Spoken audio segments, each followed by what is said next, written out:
কুলকুল করে বয়ে চলা পাহাড়ি নদীর স্নিগ্ধ জলে পা ডুবিয়ে বসে থাকবো বেশ অনেকক্ষণ।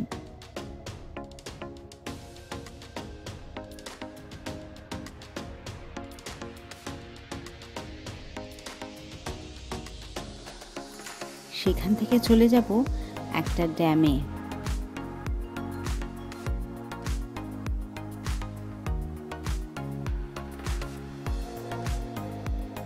তারপরে আরেকটা জলপ্রপাত। তীর বেগে বৃষ্টির ফোঁটা মাথায় নিয়ে একটা ভীষণ সুন্দর ড্যাম। আবার পর মুহূর্তেই মেঘলা দিনকে সঙ্গী করে আরও একটা ড্যাম।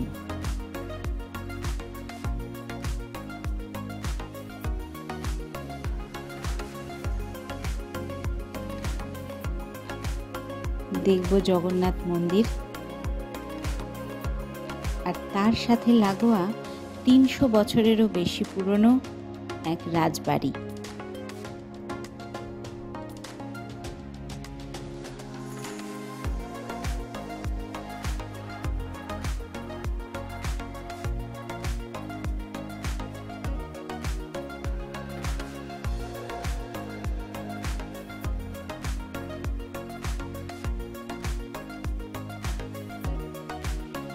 থাকবো জঙ্গলের মাঝে একটা নেচার ক্যাম্পে।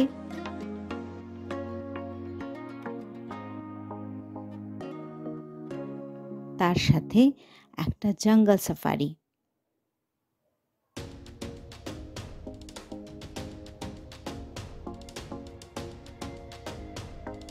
আর আছে 3 বেলা পেট পুড়ে খাওয়া দাওয়া। এই সুন্দর একটা 3 দিন 2 রাতের ট্রিপ কোথায় যাচ্ছি আমরা সেটা জানার জন্য ভিডিওটা দেখতে থাকুন।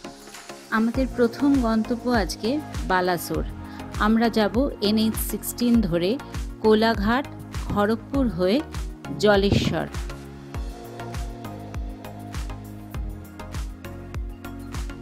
জলেশ্বরে এই রেস্টুরেন্টেতে আমরা লাঞ্চ সেরে নেব আজকে।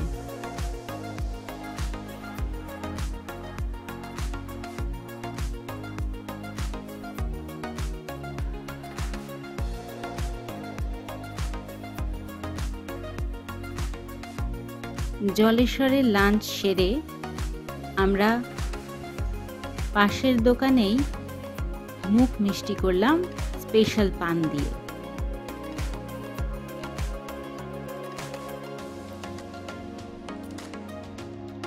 এইবারে আমরা বেরিয়ে পড়লাম আমাদের প্রথম গন্তব্যের উদ্দেশ্যে, নীলগিরি জগন্নাথ মন্দির। জলেশ্বর থেকে নীলগিরি জগন্নাথ মন্দিরের দূরত্ব প্রায় 75 কিলোমিটার। 1.5 ঘন্টা মতো সময় লাগবে।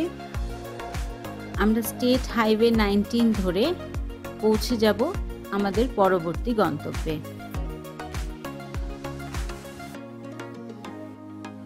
অলরেডি কিন্তু পাহাড় দেখা যাচ্ছে, আবঝা কিন্তু তবুও ভীষণ সুন্দর। পাহাড় প্রথম দর্শনটাই কিন্তু ভীষণ ভালো লাগে। দেখুন এবার কিন্তু পাহাড় যথেষ্ট পরিষ্কারভাবে দেখা যাচ্ছে। দূরে নীলগিরি পর্বত, সেই পর্বতের পাদদেশেই নীলগিরি জগন্নাথ টেম্পল, উড়িষ্যার খুবই পরিচিত একটি জগন্নাথ টেম্পল। এখানকার রথযাত্রা উৎসবও কিন্তু খুব বিখ্যাত।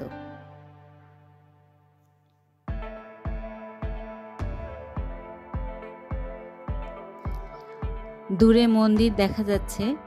আমরা চলে এসেছি নীলগিরি জগন্নাথ টেম্পল, নীলগিরি পর্বতের পাদদেশেই। দেখুন রথ এখন এখানে রাখা আছে, পর্বত দেখা যাচ্ছে এখান থেকে। কি অপূর্ব সুন্দর, বেশ ভালো উচ্চতার রথ এখানে। স্ক্রিনে হয়তো অতটা নাও মনে হতে পারে, কিন্তু পাশে মানুষের হাইট দেখলে আপনারা বুঝতে পারবেন কত উঁচু এই রথগুলি এখানে। মন্দিরের ভেতরে জগন্নাথ দেবের মন্দির ছাড়াও মাতা বিমলার মন্দির, গণেশ এবং শিবের মন্দিরও আছে। এবার মন্দির থেকে বেরিয়ে আমরা চলেছি সংলগ্ন রাজবাড়ি দেখতে।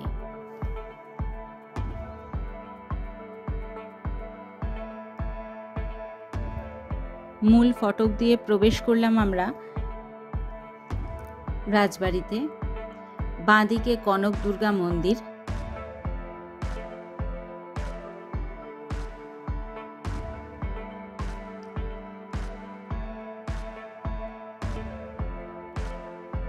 এখানে রাজবাড়ি, সামনে এখন রাজবাড়ি দেখা যাচ্ছে। বাঁদিকে পুরনো রাজবাড়ি আর তার পাশে এটি নতুন রাজবাড়ি।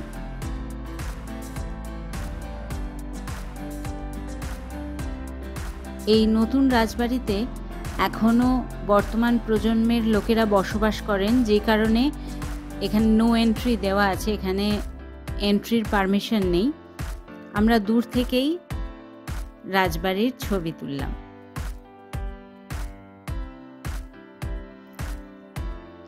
জগন্নাথ মন্দির এবং রাজবাড়ি দেখে আমরা এবার চলেছি আমাদের দ্বিতীয় গন্তব্যের উদ্দেশ্যে।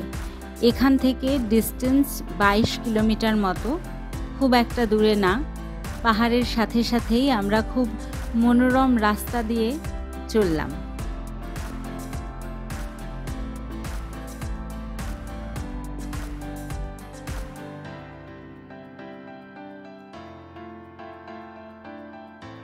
সামনে ইন্ডিকেশন দেখা যাচ্ছে, দেখুন আমাদের পরবর্তী গন্তব্য রিসিয়া নেচার ক্যাম্প, এখান থেকে 11 কিলোমিটার দূরে।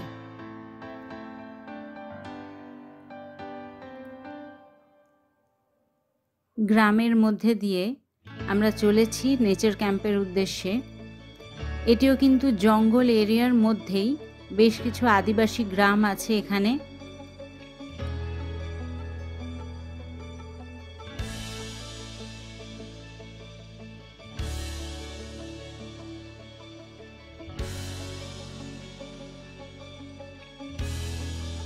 রিসিয়া নেচার ক্যাম্পের প্রথম এন্ট্রি গেট।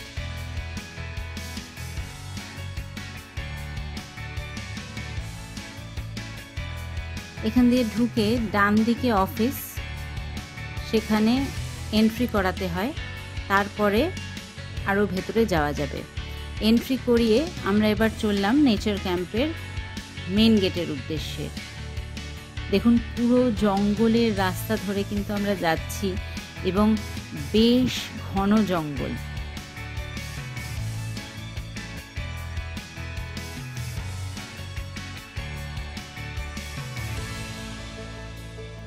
বিভিন্ন জায়গায় দিক নির্দেশও দেওয়া আছে।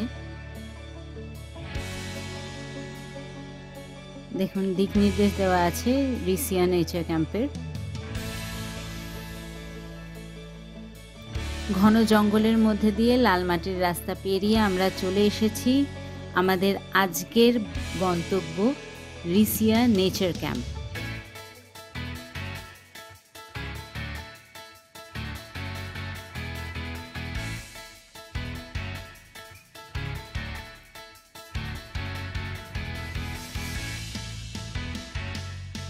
বর্ষায় বাতাসে ময়েশ্চারের জন্য সামনের কাঁচ পুরো হেজি হয়ে গেছে। এবার আমরা নেমে পড়লাম।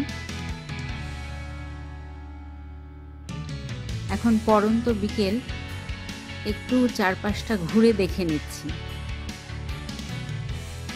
চলে এসেছি আমরা টেন্টের মধ্যে। টেন্টটা সাইজে বেশ বড়, একটা টুইন সাইজ বেড আছে, একটা বড় স্ট্যান্ড ফ্যান আছে। ঘর বেশ পরিষ্কার, একটা সেন্টার টেবিল আছে।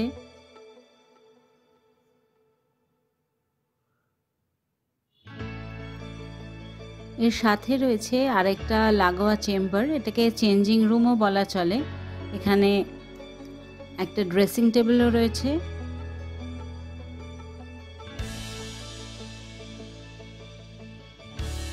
আলমারিতে টাওয়েল, কম্বল সবই আছে। এবারে এর সাথে লাগোয়া ওয়াশরুমটা আমরা দেখে নেব। ওয়াশরুমটা টেন্ট থেকে বেরিয়েই ঠিক পেছন দিকে, যথেষ্ট বড় একটা ওয়াশরুম, তবে গিজারের ব্যবস্থা নেই, কারণ এখানে পুরো লাইটটাই সোলারে চলে, ফলে গিজার বা এসির এখানে ব্যবস্থা নেই। তবে মশা বা পোকামাকড় থেকে বাঁচার জন্য একটা ভীষণ সুন্দর মশারি দেওয়া আছে। আমরা চলে এলাম বাইরে। বাইরে শুধু এই সামনেটাতেই আলো আছে, যেহেতু সোলারে চলে আলোর কিছুটা তো কম আছেই, কিন্তু যথেষ্ট, মানে জঙ্গলের মধ্যে যেটুকু আপনারা এক্সপেক্ট করতে পারেন ডেফিনেটলি সেটা আছে।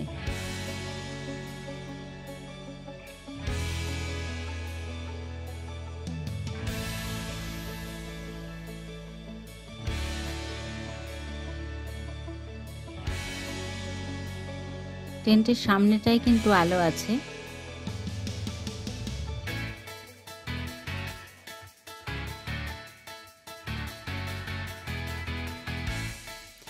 আমাদের সন্ধ্যের জলখাবার চলে এসেছে, পকোড়া এবং সাথে গরম চা।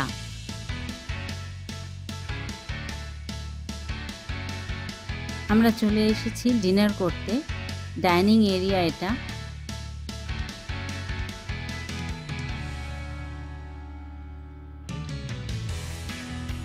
গরম গরম চিকেন থালি এসে গেছে। টেস্ট ওয়াইজ বেশ ভালো। ডাইনিং এরিয়াটা কিন্তু অনেকটা বড়, একসাথে অনেককে অ্যাকোমোডেট করা যায়।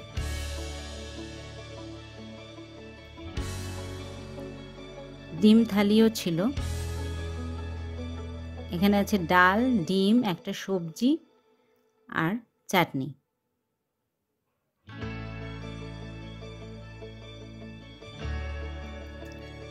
পরদিন সকালে উঠে একটু বেরিয়ে পড়লাম আশপাশটা ঘুরে দেখতে। পুরো জঙ্গলের মধ্যেই এই নেচার ক্যাম্পটা, মানে প্রকৃতিকে সম্পূর্ণভাবে উপভোগ করার জন্য এটা কিন্তু ভীষণ সুন্দর একটা জায়গা। দেখুন সব সোলার প্যানেলগুলো এখানে লাগানো আছে।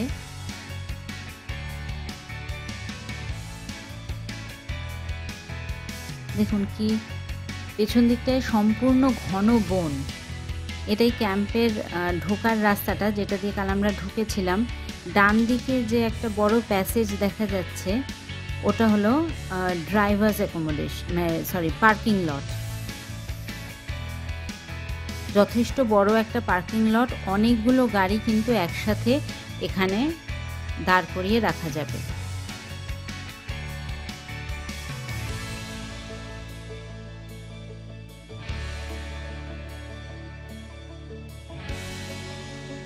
ভেতরে চিলড্রেন্স প্লে এরিয়াও আছে, বাচ্চারাও কিন্তু এখানে বেশ উপভোগ করতে পারবে। স্লিপ আছে, দোলনা আছে আর বসার জায়গাও আছে। আশপাশে প্রচুর প্রজাপতি উঠছে আর আমরা পাখির ডাকও শুনতে পাচ্ছিলাম, যেগুলোকে ক্যামেরায় ধরা গেল না। আমরা এবার চলে এসেছি ব্রেকফাস্ট টেবিলে। আছে পরোটা আর সবজি, অমলেটও ছিল। এইবারে আমরা বেরিয়ে পড়লাম প্রথম দিনের সাইট সিইংয়ের উদ্দেশ্যে। প্রথম দিনের সাইট সিইংয়ের জন্য আমরা একটা গাড়ি ভাড়া করেছিলাম, বিকজ ওয়াটারফল আর ড্যাম দেখতে যাব। রাস্তা কীরম হবে আমরা শিওর ছিলাম না। গুগলে দেখছিলাম রাস্তা একটু খারাপ আছে, তাই একটু উঁচু গাড়ি দরকার। এবং যেতে যেতে আমরা বুঝলাম এটা সত্যিই খুব দরকার ছিল, কারণ উঁচু গাড়ি ছাড়া এই রাস্তায় একটু প্রবলেম আছে।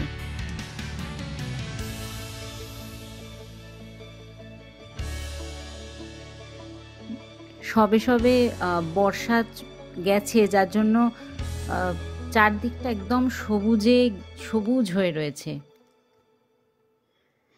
এটা দেখে প্রথমে খাদান মনে হয়েছিল। দেখুন পুরো জায়গাটার ভিউ পাওয়া যাচ্ছে এখান থেকে, কি অসাধারণ লাগছে। তারপর আরেকটু ভালোভাবে দেখে বুঝতে পারলাম এটা অ্যাকচুয়ালি একটা ওয়াটারফল।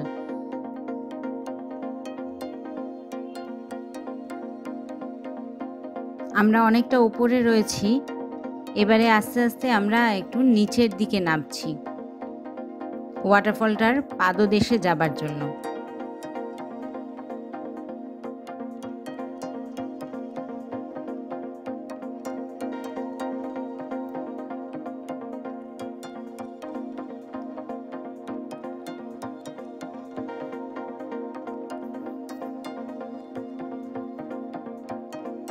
রাস্তায় যেতে যেতে মাঝে মধ্যে মনে হচ্ছিল ওয়াটারফলটাকে বোধহয় হারিয়ে ফেললাম, কিন্তু না, কিছুটা দূর গিয়েই বুঝতে পারলাম আমরা সঠিক পথেই আছি। দেখুন কি অপূর্ব দৃশ্য, দুটো ধারা এখান থেকে নামছে দেখতে পাচ্ছি। দেখুন ঝিরঝির করে জল গড়িয়ে আসছে, এটার উপর দিয়ে হেঁটেও যাওয়া যায়।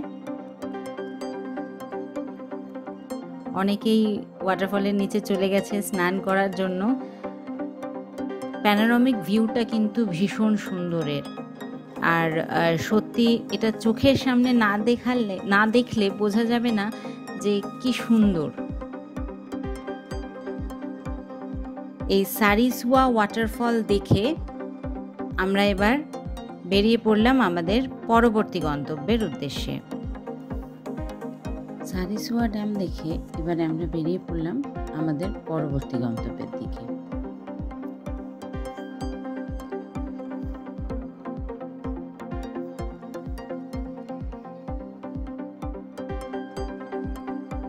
দেখুন চারদিকে কি সুন্দর পাহাড় চলেছে আমাদের সাথে, আর তার মাঝখান দিয়ে এই রাস্তা।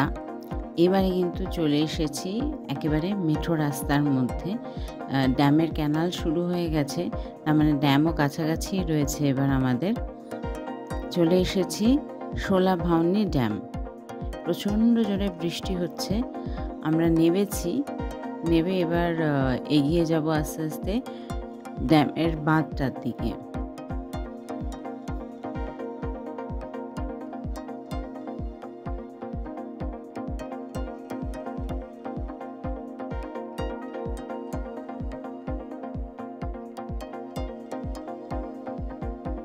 এই প্রচণ্ড বৃষ্টিতে ছাতা আর ক্যামেরা সব একসাথে সামলানো বেশ কঠিন হয়ে যাচ্ছে। চলে এসেছি বাঁধটার ওপর। দেখুন পুরো পাহাড়ের কোলেই ড্যামটা। বৃষ্টিতে এখন জলটা একটু ঘোলা হয়ে গেছে, আদারওয়াইজ কিন্তু পাহাড়ের এই প্রতিচ্ছবিটা যদি পড়ে ড্যামে ভীষণই সুন্দর লাগবে। তাও বৃষ্টিতে একটা অন্যরকম সৌন্দর্য।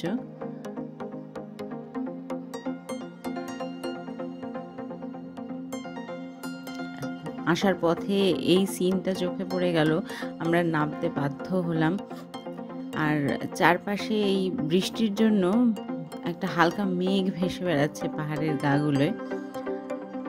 দেখুন একটা হালকা মেঘ দেখা যাচ্ছে। ওয়েদারটা ভীষণ ভালো, আর দৃশ্যপটও কিন্তু ভীষণ মনোরম।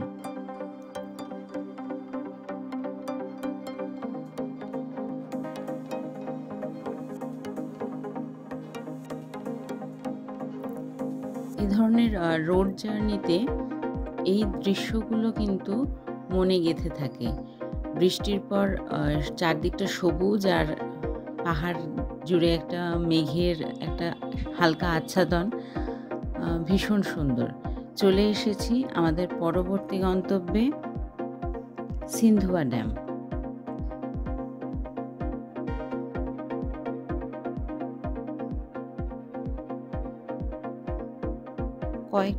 বেশ কিছু সিঁড়ি ছিল, তবে হালকা পাতলা সিঁড়ি, উঠতে খুব একটা অসুবিধা হয় না। দেখুন এখানেও কি সুন্দর,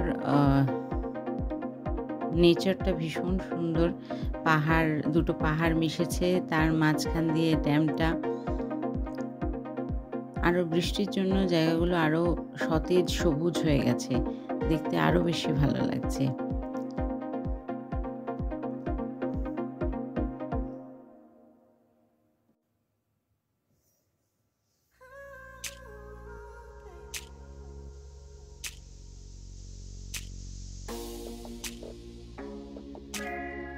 এগিয়ে চললাম আমাদের আজকের শেষ গন্তব্যের দিকে।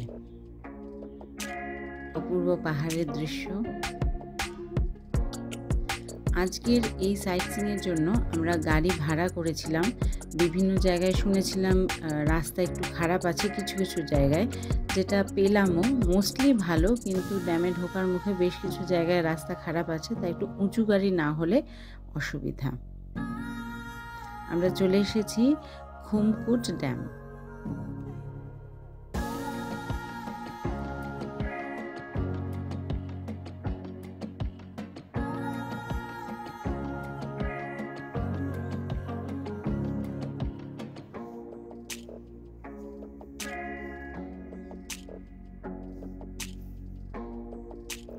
ড্যামের মাঝখানে একটা মন্দির মতো দেখা যাচ্ছে, মন্দিরের চূড়া।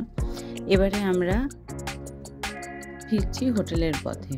হোটেলে এসে সন্ধেবেলার স্ন্যাক্স পেয়ে গেলাম, ভেজ পকোড়া আর চা। রাতের ডিনার ছিল ভাত, ডাল, চিকেন। এই ডিনার, ইভিনিং স্ন্যাক্স এটাও কিন্তু এনাদের রুম রেন্টের মধ্যেই আছে। নেক্সট ডে সকাল সকাল আমরা বেরিয়ে পড়লাম জঙ্গল সাফারিতে। কুলডিহা ফরেস্টের অন্তর্গত এটা। খুব বড় জঙ্গল নয়, তবে যেতে যেতে বেশ কিছু ইন্ডিয়ান বাইসন যেগুলো হয় সেইগুলো চোখে পড়লো। অন্যান্য প্রাণী সেভাবে চোখে পড়েনি, কিন্তু জঙ্গলের মধ্যে দিয়ে ঘোরার একটা আলাদা রকম অভিজ্ঞতা থাকে। সেই অভিজ্ঞতাটাও কিন্তু ভীষণ এনজয়েবল।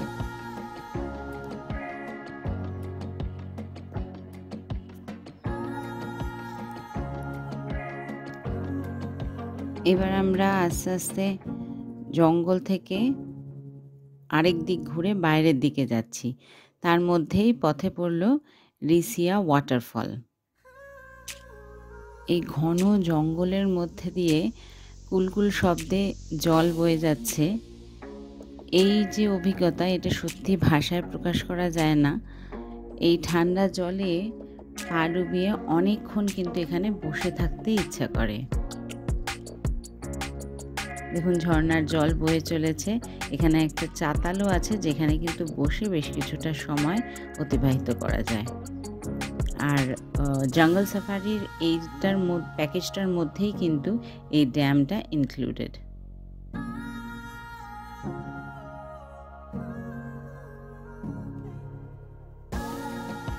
জঙ্গল সাফারির প্যাকেজের মধ্যেই কিন্তু রিসিয়া ওয়াটারফল এবং ড্যামটা ইনক্লুডেড।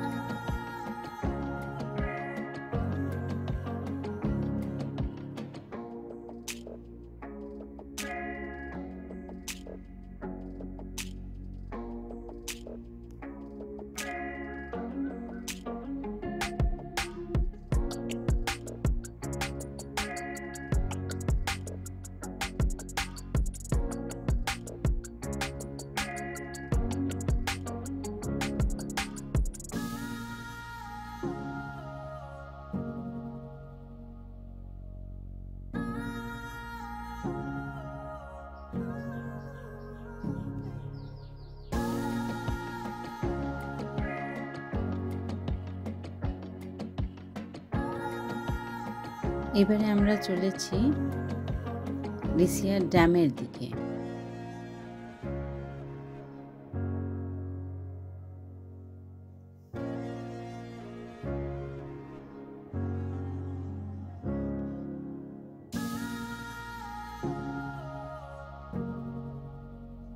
ঢুকে পড়েছি ড্যামের পরিসরে। দেখেই বোঝা যাচ্ছে বিশাল ড্যামটা। আর এখন একটু সকালের দিকে সূর্যের আলোটা খুব সুন্দর ড্যামের জলের ওপর পড়েছে, ভীষণ সুন্দর লাগছে।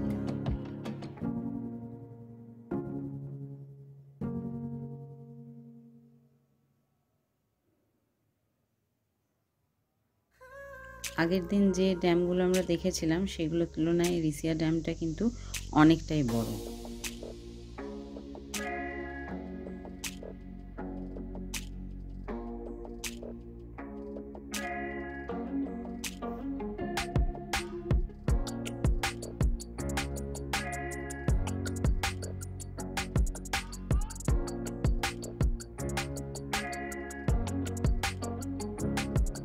সুন্দর ল্যান্ডস্কেপটা দেখুন শুধু।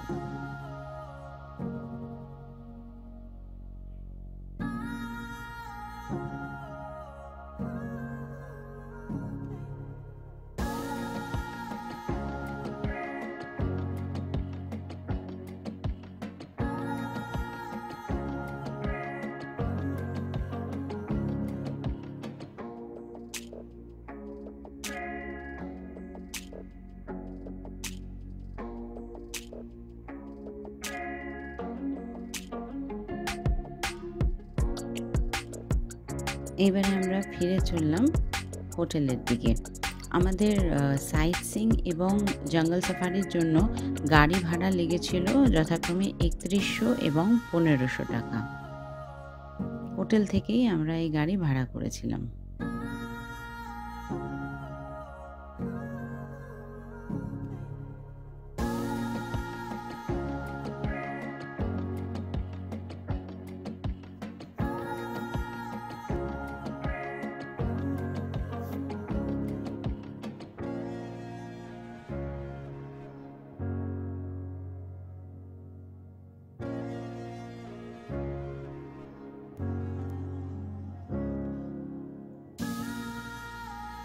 ছোট গ্রামের মধ্যে দিয়েই হোটেল। চলে এসেছি আমরা হোটেলে।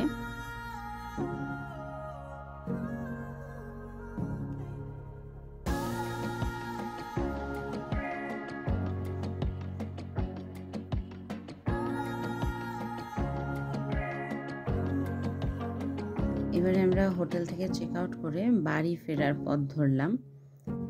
এখানে 2টো দিন খুব সুন্দর কাটলো। আপনারা চাইলে অবশ্যই একবার ঘুরে যেতে পারেন। জঙ্গল সাফারির থেকেও মূলত এই জার্নি এবং এখানে স্টেটা কিন্তু খুবই একটা সুন্দর অভিজ্ঞতা। আমাদের ভিডিওটি পছন্দ হলে অবশ্যই লাইক করুন এবং চ্যানেলটিকে সাবস্ক্রাইব করুন। ধন্যবাদ।